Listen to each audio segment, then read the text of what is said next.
आयमा, तू तमन्ना को बहुत सालों से जानती थी।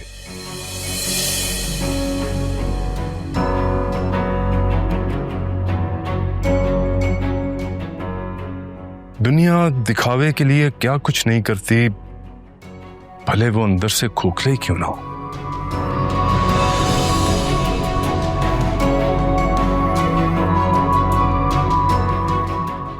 सॉरी, तुमने मुझसे जिंदगी में एक ही दफा एक काम कहा और वो भी मैं ढंग से ना कर सका। अपने मसलों में ही उलझा रहा। आई विश तुमने रिमाइंड ही करा दिया होता मुझे।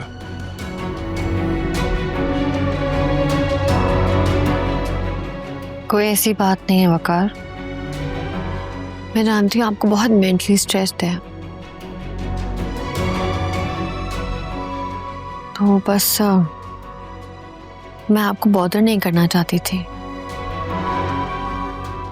और मुझे तो अंदाजा ही नहीं था कि इस तरह कुछ होगा।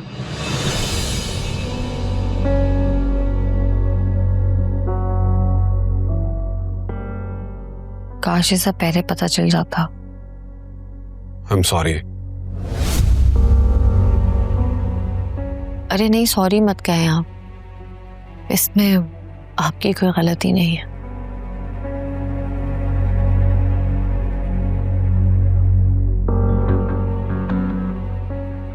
रोशनी, you have to be positive. Honestly, अगर इसको पॉजिटिव लाइट में देखा जाए तो बहुत अच्छा हुआ कि असलियत पहले ही खुल के सामने आ गई। शादी के बाद ये होता तो क्या होता है माँ का?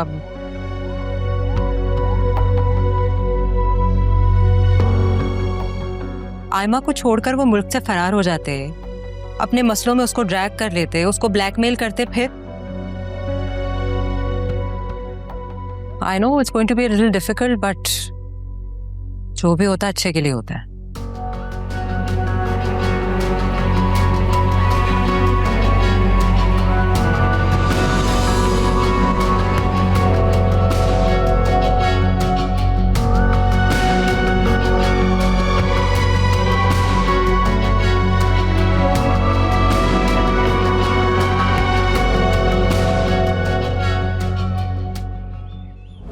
अच्छा सुनो, अपनी बहन से कहकर वकार से मीटिंग अरेंज करवा दो।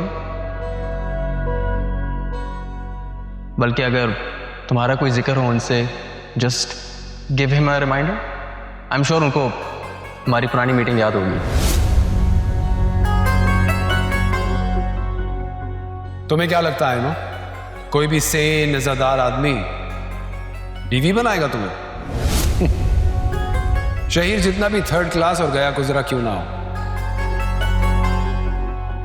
वो इतना बेवकूफ नहीं है कि तुम जैसी लड़की से शादी करे। हर वक्त वकार वकार वकार। क्या ऐसा तो नहीं है कि तुम मुझसे शादी सिर्फ इसलिए करना चाह रहे हो क्योंकि मेरा वकार से लिंक है और मेरे थ्रू तुम मुझसे इनडायरेक्टली ताल्लुक जोड़ना चाह रहे हो? चलो शुक्र है, तुम्हें देर से सही लेकिन बात समझ तो है। तुम क्या समझ रही थी कि शहीर तुमसे शादी करने के लिए मरा जा रहा है? ये बात तो तुम मुझसे ज्यादा बेहतर तरीके से जानती हो कि अगर उंगलियों पे गिनती शुरू करो तो गिनती आगे निकल जाएगी। इतनी गर्लफ्रेंड्स हैं उसकी। लेकिन तुम्हें क्या फर्क पड़ता है? तुम्हारे भी तो कई जगह चक्कर चल रहे हैं, है ना?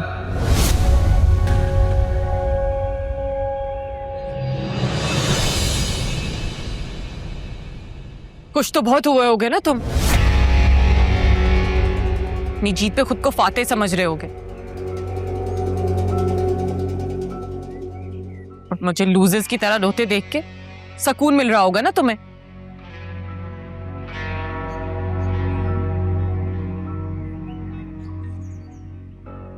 I'm sorry to disappoint you, Aima। मैं चाहूं भी तो कमजरफी की ये लिमिट क्रॉस नहीं कर सकता।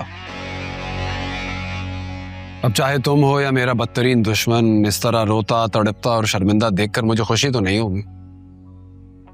I actually feel bad for you। और तुमसे ज्यादा तो मुझे रोशनी की फिक्र है। उसे बहुत बुरा लगा, बहुत हर्ट है वो।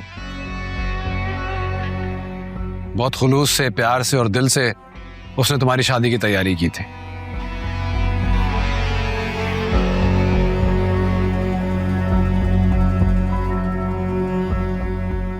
I am so sorry.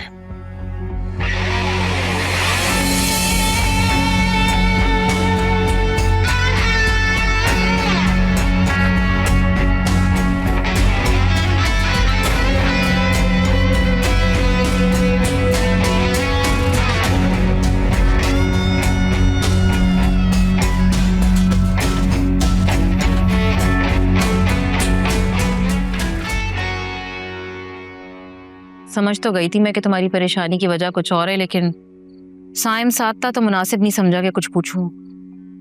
पता नहीं ये परेशानियां, ये मुश्किलात मेरी जिंदगी से कब जाएंगी। इतने दुख झेले हैं मैंने, दुखें के पीछा ही नहीं छोड़ते। यार रोशनी, तुम तो इतनी साबिर हो, क्यों हिम्मत हार रही हो? नहीं, मैं बस सुकून चाहती हूँ और अपनी जिंदगी में मोहब्बत, प्यार और इज्जत चाहती हूँ। यार वो तो रहेगी अब। कैसे? रोशनी यार तो खुद सोच, उसने अगर मेरी पिक्चर सोशल मीडिया पे डाल दी, याद है ना साइम के एक्सीडेंट का कैसे बतंगड़ बनाया था इसने। तो तुम वकार को बता दो सब कुछ सच सच। मैं बताना चाहती थी वकार को, कोशिश भी कर रही थी बताने की, लेकिन वो फहमीना और अलियान भाई के, वो ऑलरेडी बहुत डिप्रेस्ड और बहुत डिस्टर्ब्ड है। मैं उन्हें और परेशान नहीं देखना चाहती। यार जब तुमने कुछ गलत ही नहीं किया तो क्यों दिल में खौफ पाल रही हो? वो साकिब की तो 2 कौड़ी की औकात है। याद नहीं है पिछली बार उसने मुंह की खाई थी, इस बार तो और ज्यादा जलील होगा। लेकिन अगर उसकी साजिश ने वकार को मुझसे फिर बदगुमान कर दिया तो? वो क्यों बदगुमान होंगे रोशनी, वो तुम्हें बहुत अच्छी तरीके से जानते हैं और साकिब को भी। तुम जज्बाती होके मत सोचो, लॉजिकली सोचो यार। साजदा, मैं जज्बात से सोचूं या लॉजिक से सोचूं, दोनों सूरतों में बस वकार की बदगुमानी का डर है। इतनी मुश्किलों से तो वो मेरे साथ ठीक हुए, अगर फिर से वो मुझसे नाराज हो गए तो मैं कैसे सब कुछ ठीक करूंगी? तो खत्म करो ना इस टेंशन को, बता दो वकार को सब कुछ कि साकिब तुम्हें नए सिरे से परेशान कर रहा है। हिम्मत की थी बताने के लिए, लेकिन अब बहुत डर लग रहा है।